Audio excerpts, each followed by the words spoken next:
하나님 말씀 신약 사도행전 16장을 봅니다.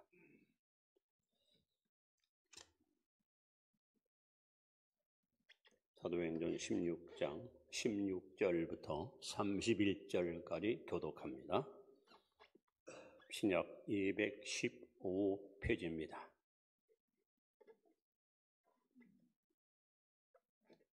교독합니다.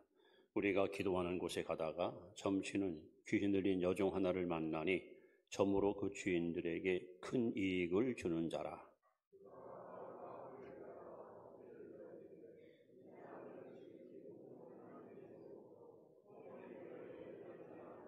이같이 여러 날을 하는지라 바울이 심히 괴로워하여 돌이켜 그 귀신에게 이르되 예수 그리스도의 이름으로 내가 네게 명하노니 그에게서 나오라 하니 귀신이 즉시 나오니라.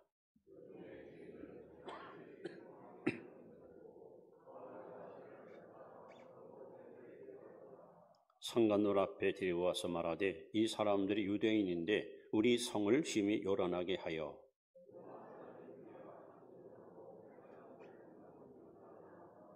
우리가 일제히 일어나 고발하니 상관들이 옷을 찢어 벗기고 매로 치라 하여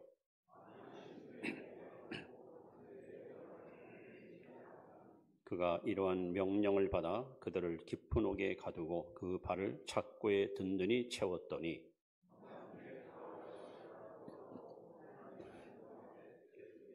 이에 갑자기 큰 지진이 나서 옥토가 움직이고 문이 곧 다 열리며 모든 사람이 매인 것이 다 벗어진지라.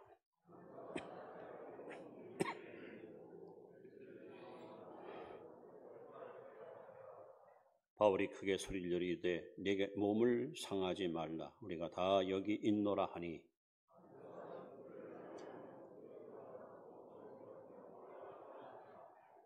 그들을 데리고 나가 이르되 선생들이여 내가 어떻게 하여야 구원을 받으리까 하거늘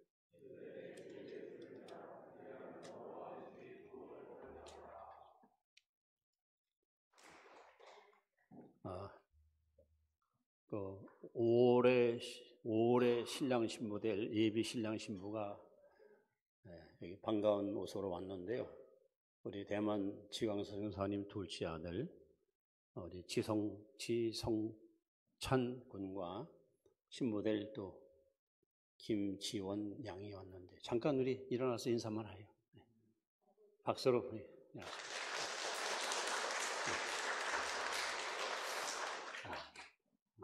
다음 달 5월 18일 날 광주 민주화 사태 역사적인 날 이 자리에서 결혼식을 갖게 됩니다. 오전 12시에 여러분 축하해 주시기 바랍니다. 자, 옆분에게 우리 인사합니다. 오늘도 참 좋은 날입니다. 행복이 넘치기를 바랍니다. 1993년으로 기억합니다. 탤런트 겸 그 가수인 그 신신혜 씨가 부른 세상은 요지경이라는 노래가 어떤 그 사회를 풍자하는 가사로서 굉장히 그 센세이션을 일으켰던 게 있습니다. 그 가사를 여러분 아시는 분이지만 세상은 요지경 속이다. 잘난 사람 잘난 대로 살고 못난 사람 못난 대로 살다. 야야야들아 내 말 좀 들어라. 여기도 짜가 저기도 짜가가 판친다. 이 요지경이라는 단어는 사실은 나쁜 의미가 아닙니다. 요지의 경치 혹은 매우 아름다운 경치를 요지경이라 합니다. 이게 중국 전설에서 나온 거거든요. 옛날 중국에 곤륜산이라는 산에 서왕모라는 선녀가 살았습니다.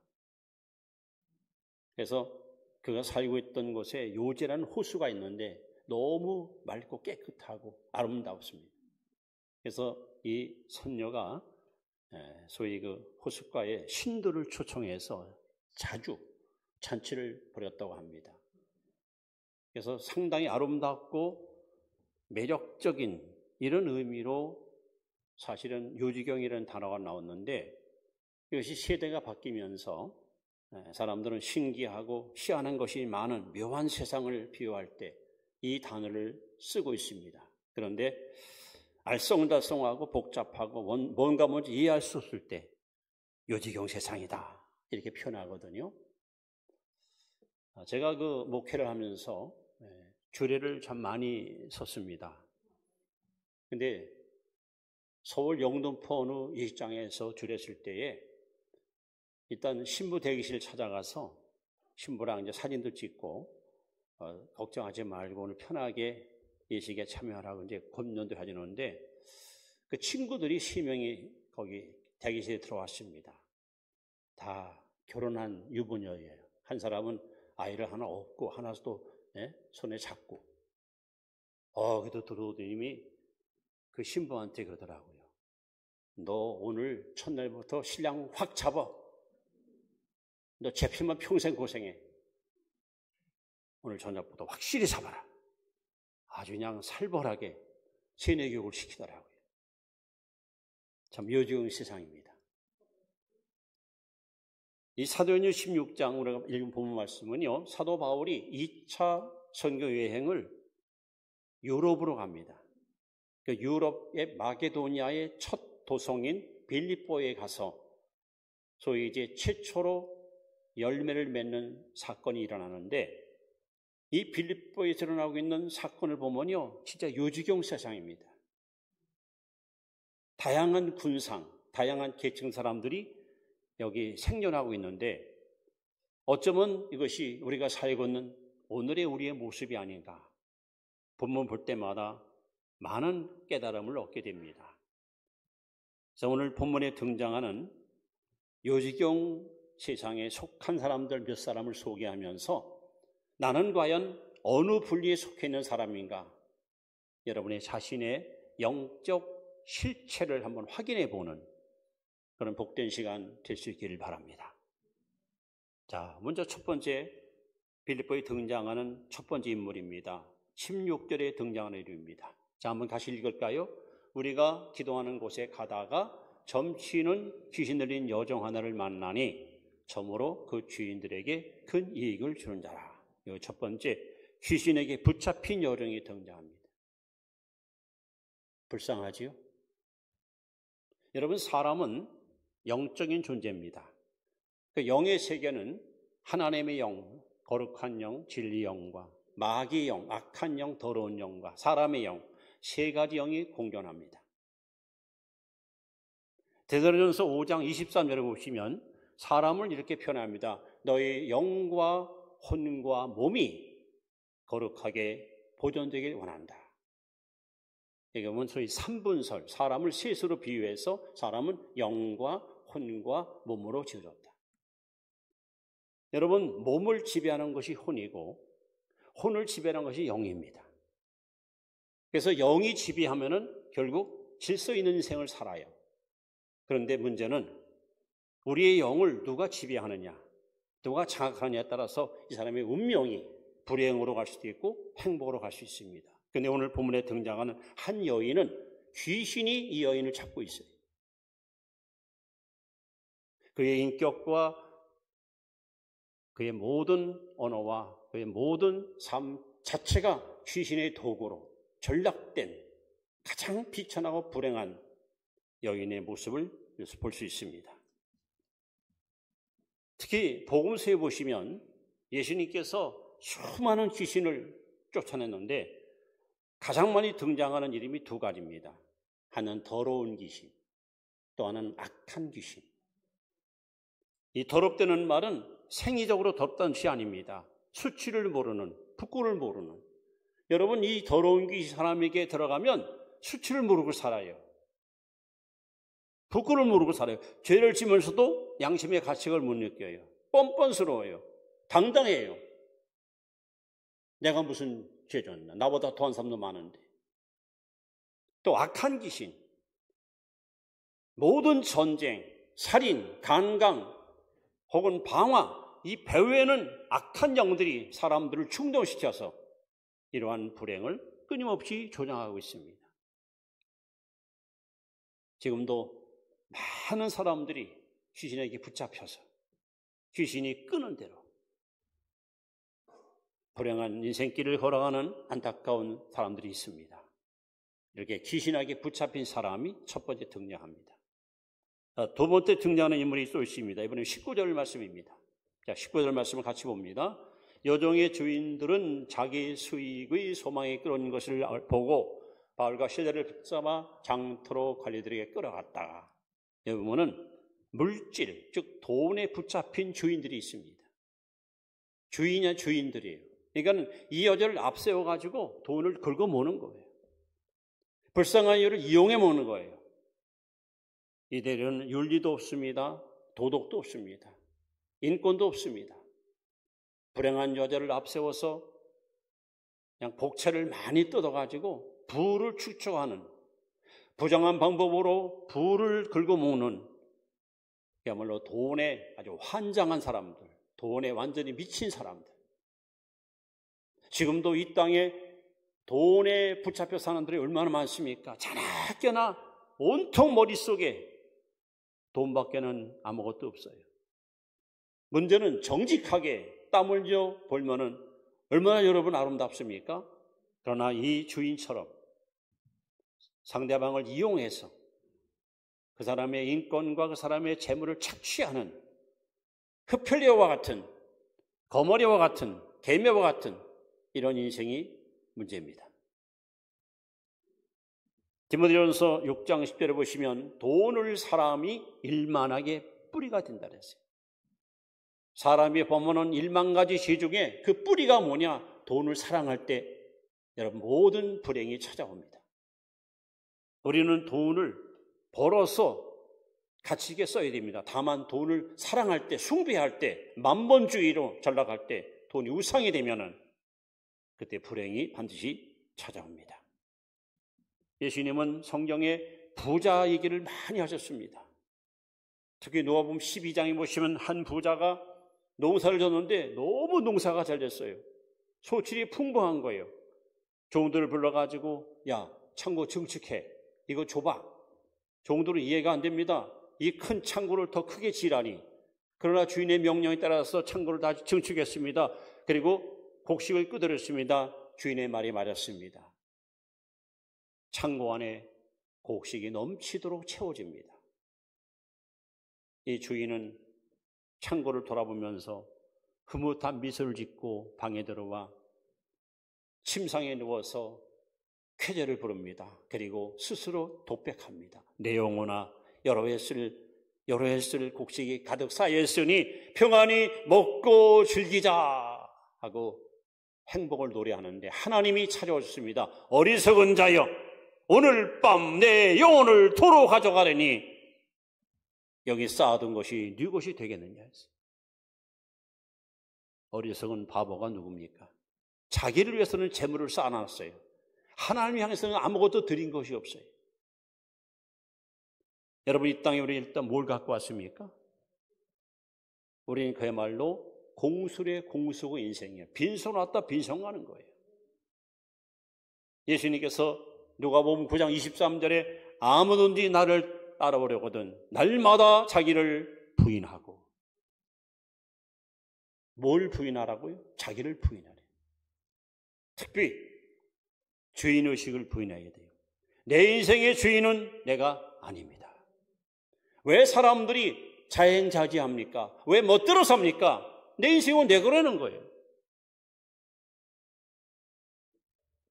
우리는 뭘 부인합니까? 소유의식. 내 것은 아무것도 없습니다. 여러분, 생명도 시간도 건강도 재물도 하나님께로부터 우리가 빌려 쓰는 거예요. 우리는 청직입니다. 우리는 관리인입니다. 하나님 부르시면 고소란에 놓고 우리는 떠나가야 됩니다. 생존의식도 부인해야 돼요. 우리는 내 뜻대로 살면 안 돼요. 하나님 뜻대로 살아야 돼요. 그래서 이렇게 살지 않은 사람을 예수님은 어리석은 자요 라고 말씀합니다. 이렇게 물질에 붙잡힌 사람들. 세 번째 등장하는 사람이 있습니다. 22절에 나옵니다. 22절 말씀 같이 봅니다. 무리가 일제에 일어나 고발하니 상관들이 옷을 찢어버리고 매로치라. 여기 보면은 편견에 붙잡힌 관리가 된 겁니다. 편견. 고발자의 말만 듣고 일방적으로 법을 집행하는 거예요. 이방인이라는 이유 때문에, 유대인이라는 이유 때문에, 자기 나라 사람이 아니라는 이유 때문에. 누군가가 그런 말했습니다. 인류 역사는 편견의 역사다. 오늘 저와 여러분 속에도 나도 모르는 이 편견의식을 갖고 있어요. 요한복음 9장에 보시면 날 때부터 맹인된 사람이 있어요. 날 때부터 맹인이 아무것도 못 봐요. 여러분, 제자들이 얼마나 편견이 심했는가? 예수님, 저 사람이 맹인된 것은 부모의 죄값입니까? 자기의 죄값입니까? 얼마나 편견이 컸으면 이 사람의 불행을 죄값으로 취급하는 거예요. 우리가 흔히 쓰는 용어 중에도 편견적인 용어가 많아요. 예를 들어서 충청도 사람은 느리다. 채식주의자는 좀 까다스럽다. 탈북자들은 사회에 적응을 못한다. 여러분, 맞습니까? 정치인들은 거짓말을 한다. 정치인도 정직한 사람이 있습니다. 종교 많은 사람이 있습니다. 무조건 우리는 매듭합니다. 다 거짓말쟁이다. 이렇게 우리가 잘못된 편견을 가지고 사람을 바라볼 때는 그 사람이 아무리 정직하고 진실해도 진실하게 받아들이지 않아요. 특히 우리가 인생을 살다가 누구에게 한 번, 두 번 속고 나면은 그 사람에 대해서 완전히 색안경 쓰고 바라봐요. 그래, 어디 가서 그 사람 얘기할 때는 좋은 평가 안 해줘요. 너 그 사람 왜 만나? 그 사람 사기꾼이야. 만나지 마라. 이 편견 때문에 오늘 여러분들이 혹시라도 이 편견에 사로잡혔다면요, 이거 빨리 벗어야 됩니다. 단지 이방인이라는 이유 때문에 고발장난만 듣고 바울과 실라를 무참히 두드러 패고 시설에 붙들어 매서 감옥에 집어넣는 관리들의 이 모습은 뭡니까? 제가 성지순 때 가서 그 빌립보에 가서 바울이가 그 잡혔던 곳, 갇혔던 감옥하고 그 관청하고 거리가 50m밖에 안 되더라. 당연히 범법자가 나타나면 관에 가서 여러분, 법의 집행을 받고 그 다음에 감옥에 집어넣어도 되는 거 아닙니까? 이건 일방적으로 고발자의 말만 듣고 편견 때문에 바울 일행을 갖다가 무참히 패서 감옥에 집어넣는 이들의 그 행동은 남의 얘기가 아니잖아요. 오늘도 우리가 쓸데없는 어떤 지방색, 학력 이런 걸 가지고 사람을 함부로 평가하고 판단하는 어리석은 일을 우리가 얼마나 많이 범하고 있습니까? 여러분, 편견에 붙잡혀서 사시면 안 됩니다. 그 다음에 네 번째 등장하는 또 하나의 군상이 있습니다. 이번에 27절에 나오는 사람입니다. 바로 빌립보 감옥의 간수입니다. 자, 27절 말씀을 같이 한번 봅니다. 간수가 자다가 깨어 옥문들이 열린 것을 보고 죄수들이 도망한 줄 생각하고 어떻게 칼을 빼어 자결하려 하거늘. 여기 보면은 의무감에 사로잡힌 간수가 있습니다. 의무감에 살았어요. 한밤중에 빌립보에 지진이 나고 옥토가 흔들리고 옥문이 열리고 죄들을 매여있던 시설이 끊어졌어. 잔수가 자다 보니까 이게 웬일입니까? 옥문이 열려있는 거야. 아, 탈옥했구나. 딱 판단이 쓰는 거야. 의무를 감당 못했기 때문에 나는 이제 사형이다. 잡혀가기 전에, 추궁당하기 전에, 불려가서 매 맞기 전에 차라리 빨리 목숨 끊자. 그래서 스스로 목숨을 끊으려고 하는 거예요. 지나친 책임의식이 강하고 의무를 감당 못하는 어떠한 좌절감 때문에 목숨을 끊는 사람들이 여러분 공동체 안에서 많이 있잖아요. 우리가 뉴스를 보면 그런 일들이 계속 일어납니다.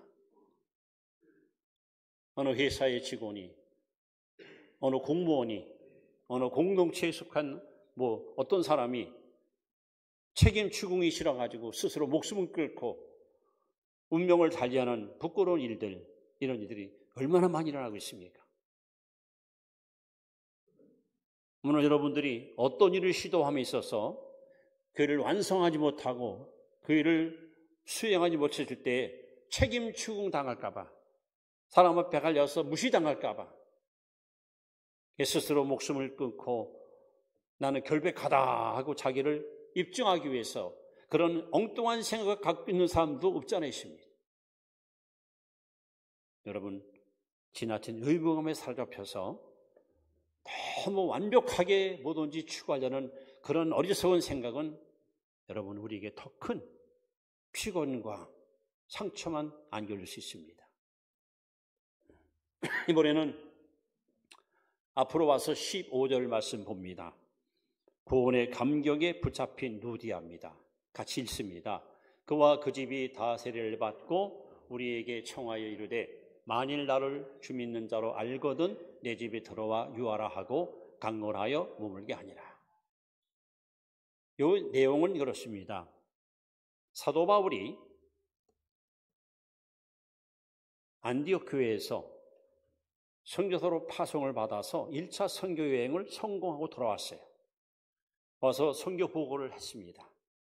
그리고 나서 이제 2차 선교 여행을 가기 위해서 기도합니다. 그때 바울은 안목이 참 넓은 사람이었습니다.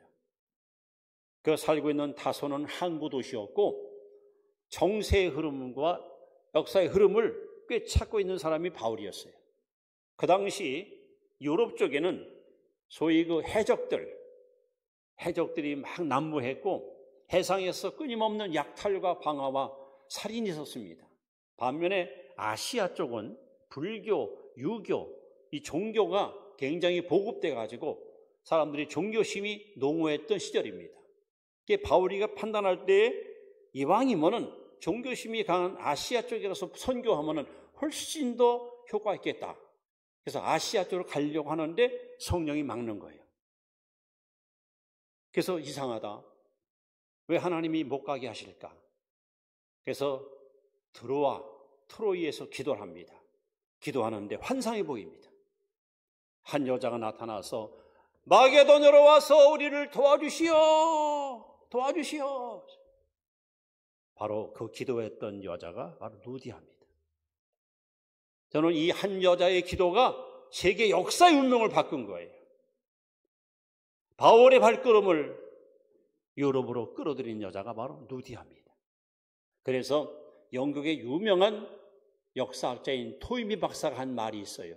바울과 실라가 식후한 배 안에 유럽의 모든 문명을 싣고 갔다. 그래서 바울 일행은 하나님의 뜻은 아시아가 아니고 유럽이로구나. 그래서 이제 유럽 첫 도성이 빌립보에 도착했고 마침 안식일을 맞이했는데 회당이 없어. 그래서 기도처를 찾다가 거기서 바로 경건한 여자를 만나는데 그 여자가 바로 루디아입니다. 옷감 장사예요. 성경으로 해서 있습니까? 바울과 루디아가 처음 만났는데 여기 성경에 이렇게 써 있습니다. 도아디라 시에 있는 자식 옷감 장사로서 하나님을 섬기는 루디아라는 한 여자가 말을 듣고 있을 때에 주께서 그 마음을 열어 바울의 말을 따르게 하신지라. 바울과 처음 만났는데 하나님이 루디아의 마음을 열어서 하나님의 음성을 듣게 해요. 하나님 말씀을 받게 해요. 그래서 루디아가 온 가족이 다 세례받고 구원을 받아. 구원의 감격이 막 가족들 마음속에 넘치는 거예요. 오늘 여러분들도 아마 이런 감격을 이미 경험한 분이 있을 줄 압니다. 매일매일 하나님과 함께하는 삶, 주님이 베푸신 은혜를 체험하는 삶, 하나님의 구원의 손길을 경험하는 삶, 그래서 구원의 감격을 가지고 하나님께 늘 감사하고 찬양하는 삶을 살아가는 이런 복된 성도가 바로 여러분 되시기를 축원합니다. 이왕 우리가 붙잡혀 살 바에야 귀신에게 붙잡히고 또 돈에 붙잡히고 편견에 붙잡히고 의목에 붙잡히고 이런 인생 살지 마시고 구원의 감격에 붙잡혀서 예수로 나의 구주 삼고 성령 앞이로서 거듭나니 이 세상에서 내 영혼이 하늘의 영광 보리로다. 이렇게 하나님을 마음껏 찬양하는 감격스러운 성도의 삶을 살아갈 수 있길 바랍니다.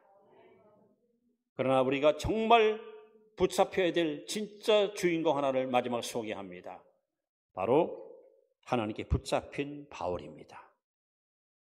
바울.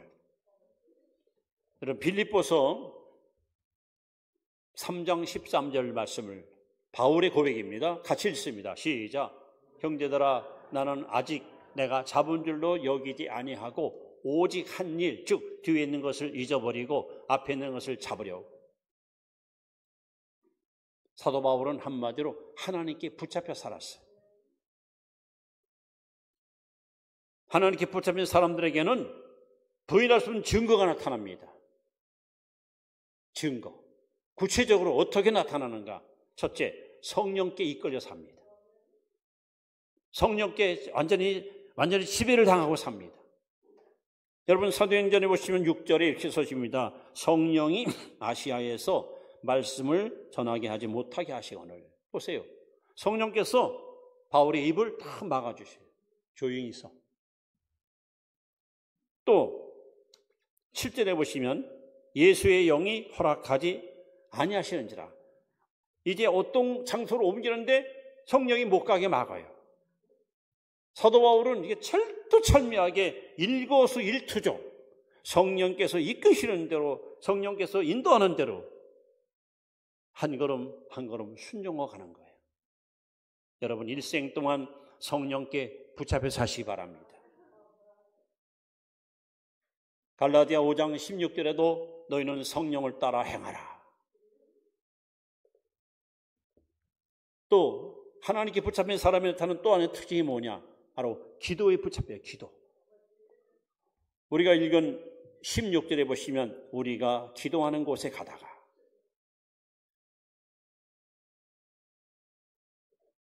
오직 그의 의식 속에는 기도밖에 없어요. 하루를 기도로 시작합니다. 하루를 기도로 마감합니다. 어디를 가기 전에 기도로 먼저 시작을 하나님께 고합니다. 어떤 결과를 얻은 후에도 하나님께 기도로 마감을 합니다. 그야말로 앉아도 기도, 서도 기도, 걸어도 기도, 뛰어가도 기도, 온통 기도에 사로잡힌 기도의 사람. 그것이 바로 바울의 삶이었습니다. 더 나아가서 사도행전 18장 5절에 보시면 이렇게 써 있습니다. 바울이 하나님 말씀에 붙잡혀 살아야 돼. 여러분들이 성경 말씀을 읽고 이 말씀을 암송하고 이 말씀을 붙들고 있다 보면 어느 순간 말씀이 나를 붙잡고 나를 끌어갑니다. 우리가 하나님께 말씀에 붙잡혀 살아야 영적인 싸움에서 여러분 승리를 우리는 보자마자 있습니다. 예수님도 그렇게 사셨고 수많은 믿음의 영웅들이 다 말씀을 따라서 말씀으로 승리하는 삶을 살았습니다. 한 가지 더 사도 바울은 사도행전 20장 24절에 사명에 붙잡혔어요. 사명에. 사도 바울이 얼마나 사명에 귀하면은 내 생명보다도 귀하다 그랬어요. 생명보다. 목숨보다 귀한 것이 사명이다 그랬어요. 일평생 사명을 위해서 자신의 생애를 불살았던 이 바울 사도의 뜨거운 이 열정, 오늘 우리에게 이 마음이 필요합니다. 이렇게 말씀에 붙잡히고 성령에 붙잡히고 사명에 붙잡히고 그리고 기도에 붙잡히던 바울. 그러니 하나님이 이 사람을 통해서 여러분 얼마나 놀라운 하나님의 일을 행하게 하십니까? 자, 우리 요지용 세상에 살면서 오늘 여러분들은 무엇에 붙잡혀 사시겠습니까? 빌립보에 등장하는 여러 종류의 사람 가운데 여러분은 지금 어느 부류에 속해 있는 사람입니까? 귀신에게 붙잡혀요? 안 됩니다. 돈에 붙잡혀? 이것도 안 됩니다. 편견에 붙잡혀? 음욕에 붙잡혀? 안 됩니다. 바울처럼 여러분 하나님께 붙잡혀 사십시오. 이제 말씀을 요한복음 10장 28절 29절 말씀을 소개하면서 마무리합니다. 여러분 요한복음 10장 28절 29절 말씀을 같이 한번 읽습니다. 시작. 내가 그들에게 영생을 주노니 영원히 멸망하지 아니할 것이요 또 그들을 내 손에서 빼앗을 자가 없느니라. 그들을 주신 내 아버지는 만물보다 크심에 아무도 아버지 손에서 빼앗을 수 없느니라. 하나님께서 여러분을 붙들고 계십니다. 하나님 여러분을 붙잡고 계십니다. 그리고 하나님은 절대로 여러분들을 뺏기지 않습니다. 여러분을 놓치지 않습니다. 우리를 끝까지 하나님이 붙들어 쓰실 겁니다. 하나님께 붙잡혀 사십시오. 어차피 사람들은 뭔가에 지금 붙잡혀 살아요. 과거에 우리는 죄의 종노릇했어요. 죄가 왕노릇했었습니다. 그저 우리는 이제 믿음으로 의로운 자가 되었습니다. 이제 우리는 오직 하나님께 붙잡혀 성령의 사람으로, 기도의 사람으로, 말씀의 사람으로, 사명의 사람으로 한 번밖에 못 사는 일생을 하나님께 붙잡혀 아름답게 쓰임받을 때에 우리는 후회 없는 인생을, 보람 있는 인생을 살 것이고 하나님은 바로 이런 사람들을 찾고 계시고 이런 사람들을 통해서 오늘도 이 땅에 당신의 뜻을 이루어가고 계십니다. 우리 모두 다 하나님께 붙잡혀 사는, 하나님께 소유가 된, 하나님께 완전히 이끌려 사는 하나님의 사람으로 쓰임받기를 축원합니다. 기도합니다. 존귀하신 하나님,